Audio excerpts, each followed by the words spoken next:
We are back. School's in session. School is in session with a report card for Chelsea Football Club. Chelsea's next, and they've been very, very naughty, right? So, I would have expelled them for their behaviour this year. Between funding wars and buying every player to not winning any games, where do you start? But we'll get into it. I was looking through the season to find a highlight, and I couldn't find one. I mean, the wins they got were against shit teams that they're supposed to win, and they were only 1-0s and 2-1s. And then the disasters were, they lost just way, way, way too many games. So I found it really difficult to give them anything other than an F. The style of play was atrocious. Considering I'm a big fan of Graham Potter.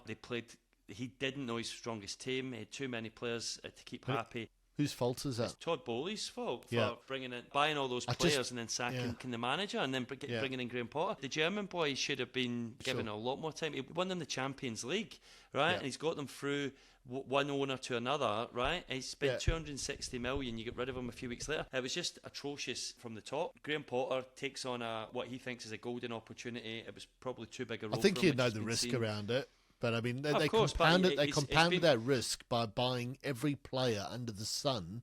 Any player, the famous story. Shown up not to be a top manager now, because he's been shown up to say. I know, but anyone with a level head, any owner with a level head on their shoulders, should know that it was obviously a step up for him, right? But then you've made that step 3 times as hard by overloading him with players. You know, and it was just. Don't get me wrong. I think at one stage they had about 12. A good manager knows his best 11, has the confidence to keep that team. He was changing every week. He couldn't keep people happy. Was more worried about keeping people happy than winning games. He didn't have pre-season. You can't tell me he signed off on those players. They had like 11 or 12 injuries when he came on board. So you got guys coming back that they were injured. Yeah, I just think a tough gig because it's Chelsea and it's a step up. But to compound that, you've then absolutely fucked the guy by overloading them with players. Now look at them. We'll obviously get into that in the next episode, but they've got 2 players in midfield. They've got Fernandes and Gallagher. I don't know who else they've got in midfield, but we'll get to that. They're probably going to sell Gallagher as well.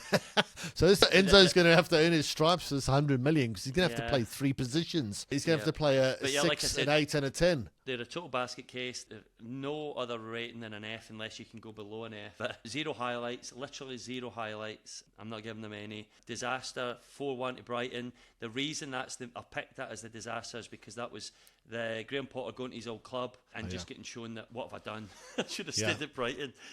Completely shown up by De Zerbi. Absolutely thumped by a way, way better team. And my next disaster I picked, because there's loads of disasters for Chelsea. Where do you start? But I went for bringing back Lampard. I mean, what a joke that was. Yeah. The poor guy lost every single game. James Corden got that one wrong.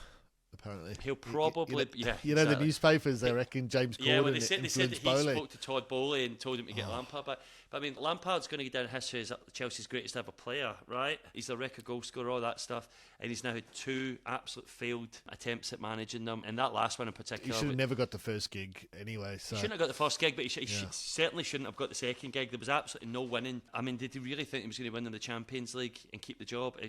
But like I said, it just showed you how much of a basket case they were to bring him back. So I'll move on quickly from that. But yeah, there was just too many disasters to count. What they need, beside a miracle, they needed a new manager, which they've done after the 12 they had last year. I think Poch is a good manager. Yeah, I don't know if Poch is a winning manager, but I think he's a good manager, and he'll certainly have the charisma and strength to manage a big squad or a quality squad of prima donnas. And I think that the absolute overarching thing they need is a number 9 striker, which they haven't had for a long time. So Nkunku will hopefully answer that for them. And they need strong centre backs because they looked very weak at the back. So quite a lot they need, to be honest. So I've said a miracle is what they need. So I'm certainly agreeing with you, mate. Basically, I won't go through as much detail because it's all pretty bad reading. If you're parents of Chelsea Football Club, but they actually reminded me of United from the previous season where they're just down tools basically under Lampard. They're atrocious. Yeah. These guys are getting paid a hell of a lot of money. And they're absolutely down tools. So probably even prior to Lampard coming on board, you think about the players that were signed. Enzo Fernandez, Fofana ×2, Mudryk, Cucurella, Sterling, Badashile, Aubameyang, Santos, who I think is still in Brazil somewhere, finding a passport, Manduki, and there's about 2 or 3 others that I think have been loaned out. So you add that to what was a pretty big squad anyway. I think the worst moment of the season, I remember the fans shouting up to Boehly when he's in the sort of owner's box, and they're all giving it big, and he's fighting wars from both ends. Just fans absolutely giving him abuse from lower, beneath and above the box. Watching that was quite funny, but I honestly think the guys put Chelsea back 2 or 3 years.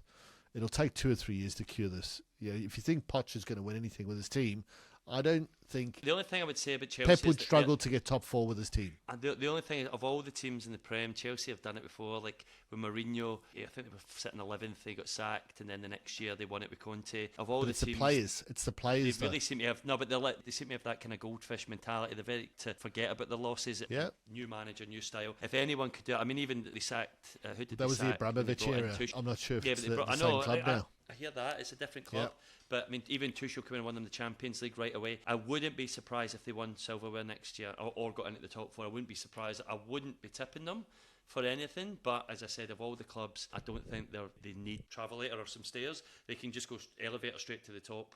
History, I just honestly, so if put it this way, I listened to a guy who's one of the top guys, the Chelsea podcast, and he reckons that the best midfield from last season, obviously barring any injuries, was Kovacic, Mount, Kante, all of which are not playing for Chelsea anymore.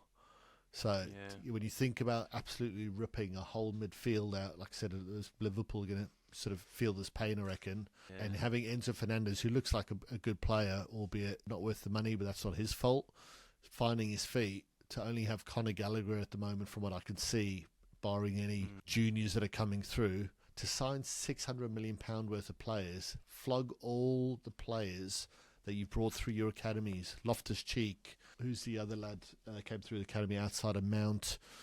Hudson-Odoi. Was it Hudson-Odoi that was bid 40 million on him about 3-4 years ago? Bayern wanted him 3 or 4 years ago, and he's just £40 million. They should have took that money, yeah. Honest to God. And so you think about, you've obviously developed some really good young talent, to sell it all and get guys that don't know the Prem, and you don't have a midfield. I think unless they make 2 or 3 signings very soon, and they still haven't cured the number 9, but I think everyone's struggling with the number 9. Well, at least a few teams are. I think they've got Nkunku. He'll be quality. Well, he's not an out-and-out number 9, right? But I mean, they've struggled with this for years. Since Drogba left, Lukaku's tried twice. I've seen him live a couple of times when he's played against Rangers, and he scored a wonder goal at Ibrox. But you said I put him down for 20 a season. I put him down for 20. You said Havertz was great against Rangers, so I'm not sure that's a great. Havertz was great against Rangers. That was a couple of years ago. Although he's at Arsenal now, so I think Havertz will. Havertz is great. Havertz is great. I've never doubted Havertz. You did. Mate, he was don't get me wrong. Again, not done any favours. Played out of position. What his position is, I guess time will tell. Lampard was playing him defensive mid at one point. I remember when he played against Leicester deep in midfield, and I was like, mate, and they absolutely walked. I think they got beat 2 or 3-0 comfortably. It was like, mate, you've absolutely lost the plot. But I think that does it for Chelsea, and we'll sign off the series. I would go as far as to say the biggest disaster of the whole season. They were the worst team in the Prem. There's only one team I'd say Chelsea were worse. Yeah, there's only one team that ran them close, at least of the major clubs, and that's Spurs, and we'll head on to them next. Cool.